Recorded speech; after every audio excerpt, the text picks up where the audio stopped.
Professor doctor Mukesh Kher जी, IIT Delhi. Radhe Radhe Swami ji. Swami ji चरण स्पर्श। स्वामी जी, अहंकार क्या होता है, उसको कैसे पहचाने, कृपया बताएं। अपने में जब गुण दिखने लगे और दूसरों में दोष दिखने लगे तो जो गुण का भाव आया वो अभिमान है। अपने में गुणाभिमान होना, श्रेष्ठता का अभिमान होना, अच्छेपन का भाव होना और दूसरों में दोष दर्शन होना। अच्छापन जब आ जाएगा तो सबसे अच्छापन ये है कि हम में कमी है और सब भगवान के स्वरूप है। बुरा जो देखन मैं चला, बुरा न मिलिया कोय, जब दिल खोजूं आपनो तो हमसे बुरा न हो। मतलब अपने में बुराई को देखना, और अपने में बुराई है तो इसका मतलब अभी हम में अच्छाई वो नहीं आई जिससे अच्छाई कहते हैं।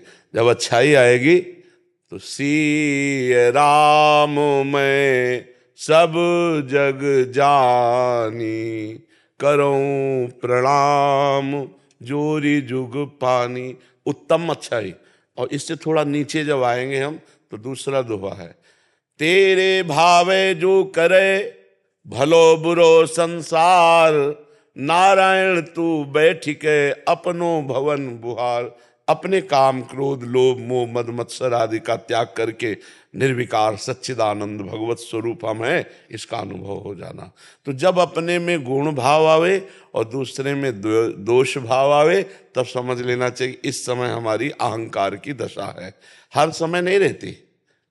जैसे काम है, क्रोध है, लोभ है, तो मद है, ये हर समय नहीं रहते। भगवान ने कहा है कि आगमा पाइनो अनित्यास्तास्ति तिक्षस्व भारत, मात्रा स्पर्शास्तु कौन्तेय शीतोष्ण सुख दुखदा आगमा पाइनो। ये आने जाने वाले हैं।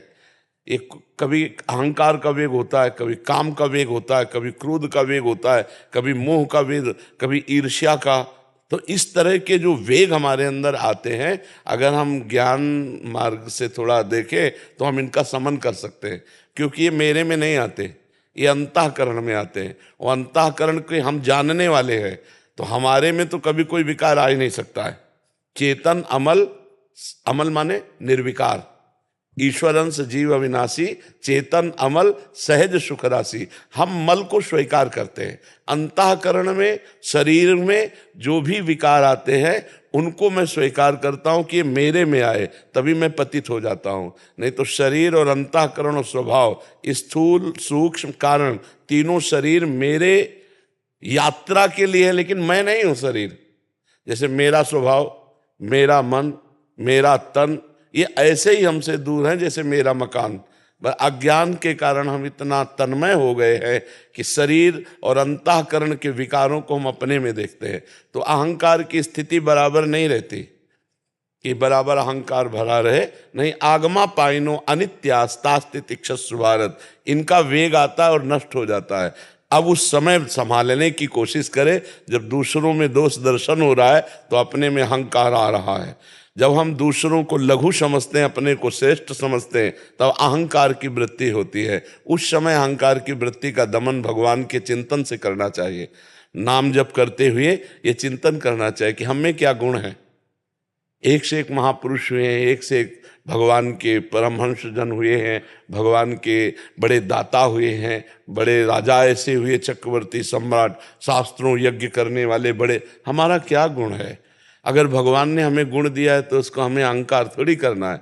अगर उसमें दोष है तो आज दोष है, कल उसमें गुण भी आ जाएगा, भगवान उसके ऊपर भी कृपा करेंगे। इस तरह विचार के द्वारा अहंकार का समन होता है। आप समझ पाए? अगर जो हम ये कहें कि मैंने ये किताब लिखी है, ये सब अहंकार के अंदर, ये सब करा, ये अहंकार है। ये सब अहंकार। यहाँ तक कि भक्ति का भी अहंकार होता है। तो भगवान ने कहा है कि भक्ति का भी अहंकार मैं नष्ट कर देता हूँ। जैसे नारद जी को अहंकार हुआ मैं काम विजयी, तो फिर आप चरित्र पढ़कर देख लीजिए, फिर आखिरकार काम ही काम सताने लगा और भगवान को शाप दे दिया। इतना काम से मोहित हो गए कि भगवान को शाप दे दिया। तो जो अहम जनित मैं के साथ जो कुछ भी लग जाए वो अहंकार होता है। शुद्ध मैं अहम नहीं होता, शुद्ध मैं ब्रह्म है। जो मैं केवल है वो ब्रह्म है, और मैं के साथ जो भी जुड़ जाए उसे अहंकार कहते हैं। जैसे मैं पुरुष, तो आपको देहाभिमान पुरुषत्व का है। मैं के साथ जो जुड़ा वो अहंकार पुष्ट कर देगा। महर्षि, इसमें एक चीज है, जैसे हम व्यवहार में रहना है, संसार में रहना है, वहां सम्मान मिलेगा। जैसे बुक लिखी है मान लीजिए, तो कोई पुरस्कृत करेगा, तो उस समय क्या ऐसा सरल भाव रखें कि बाहर से भले ही उस समय अंदर हम पुरस्कार लेंगे, हम माला पहनेंगे, लेकिन अंदर से विचार चल रहा है कि ये सब श्री भगवान की कृपा है जो मेरे अंदर ऐसी बुद्धि दी और उस बुद्धि से एक ग्रंथ लिखा और उसका ऐसा हमें सम्मान प्राप्त। बाहर से भले कोई भी कुछ बोलता रहे, उससे हमें कोई अंदर स्वीकार, अंदर अगर गर्व आया, गर्व इस रूप में आया, वो सब मिट्टी हो गया, कुछ उसका लाभ नहीं मिला। बात समझ आई ना? मैं के साथ जो भी प्राकृतिक जुड़ता है उसका गर्व होना, ये अहम कहलाता है। अस जन्मा जन्मा ही प्रभुता पाई जाए। जो पद है उस पद का अहंकार होना, बोले इसे अपनी विद्वता का बहुत अहंकार है, बोले इसे अपने शरीर के बल का बहुत अहंकार है, बोले इसको धन का बहुत। मैं के साथ जो जुड़ा, विद्या रूप महत्व कुल धन यौवन अभिमान, ये 6 चीजें अभिमान के लिए बहुत पुष्ट करती है। विद्या का अभिमान, रूप का अभिमान, जाति का अभिमान, कुल का अभिमान, समाज में महत्व का अभिमान, धन का अभिमान, ये 60 कंटक देखे जहां रहा न भक्ति निदान। ये 6 प्रकार का अहंकार जहां जागृत होता है वहां भक्ति महारानी कदम भी नहीं रखती है। वो केवल स्वांग करेगा संसार के रिझाने के लिए, शुद्ध भक्ति वहां प्रकाशित नहीं हो सकती जहां अहंकार। महर्षि भले बाहर से सफाई ना दें, बट अंदर ये बात रहेगी, सफाई देने की जरूरत नहीं है। जैसे हमारे अंदर है कि भगवान हमको अंदर से प्रेरित कर रहे हैं, वो मैं उत्तर दे रहा हूं। तो जैसे तो मैंने ये आपसे बात कही, हम बोलेंगे मैंने ये बात आपसे कही, लेकिन अंदर है ये मैंने नहीं कही, मेरे भगवान ने कही है। अब हम ऊपर से कह रहे हैं कि ये बात भगवान ने कही है, और अंदर ठसक है कि मेरा जलवा है। वो अंदर के देवर्षि नारद जी ने भी यही कहा भगवान से कि आपकी कृपा से मैं काम पर विजय प्राप्त की, लेकिन भगवान ने देखा शब्द बनावटी, अंदर से अहम है कि काम विजयी हूं। बात बिगड़ गई, बात बिगड़ गई। और ऊपर से भले कह दो काम विजयी हूं, अंदर से कि मेरे भगवान ने मुझे विजय दिलाई, कुछ नहीं बिगड़ने वाला है। तो अहम का स्वरूप बड़ा सूक्ष्म है और वो भगवान के भजन से ही छीन होता है, ऐसे नहीं छीन होता है। मतलब इतना प्रबल अहंकार हो जाता है। एक बार बाणासुर अपनी 2 भुजाओं से ताली बजा रहा था, भगवान शिव तांडव कर रहे थे, तो भगवान ने देखा ताल पे ताल मिला के बजा रहा है, तो 1000 भुजाएं दे दी, शास्त्र बाहु दे दिया। बाणासुर के पास 1000 भुजाएं भगवान शिव ने दी। अब 1000 भुजाओं की चुलबुली जिस पर्वत पे मारे चूर कर दे, कोई योद्धा लड़ने वाला नहीं, तो अब अहंकार आ गया कि मेरे जैसा कोई वीर नहीं। तो भगवान शिव के पास जाके कहा, जगत गुरु आपके सिवा कोई हमारी भुजाओं की खुजलाहट नहीं मिटा सकता, आओ। तो हंस दिया, इसलिए हंस दिया कि हम ही ने तो पाला पोषा, बल दिया, और हम ही से भुजाएं ठोकरा है। बोले हमारे जैसे बलवान के द्वारा तुम्हारी भुजाओं की खुजलाहट मिटा दी जाएगी। तो जब उषा और अनिरुद्ध जी का प्रेम संबंध हुआ तो भगवान श्री कृष्ण ने चढ़ाई की और फिर सब भुजाएं सुदर्शन के द्वारा, तो जब 4 रह गई तो भगवान शिव आगे आके खड़े हो गए, बस। तो कहा प्रभु हम तो आपकी आज्ञा का पालन ही कर रहे हैं।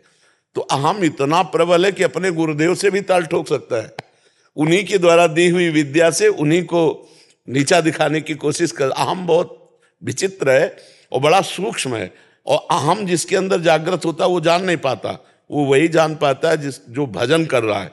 भजन कर रहा है तो बीच में भजन आप बताता जाएगा कि इस समय आपके यहाँ अंदर अहंकार का वेग है, इस समय आपके अंदर काम का वेग है, इस समय आपके अंदर ईर्ष्या का वेग है। और भजन नहीं है तो बुद्धि मलिन होती है, वो निर्णय जल्दी नहीं कर पाती। हो सकता है वो बाद में निर्णय करे कि यार तुम्हें अहंकार था, तुम ऐसा बोल गए, वो बाद में लेकिन तत्काल निर्णय पवित्र बुद्धि करती है। और वो पवित्र बुद्धि होती ईश भजन सारथी सुजाना, भगवान का नाम जप करने से बुद्धि पवित्र हो जाती है और अहंकार भी गलित हो जाता है। जी समझ में आया?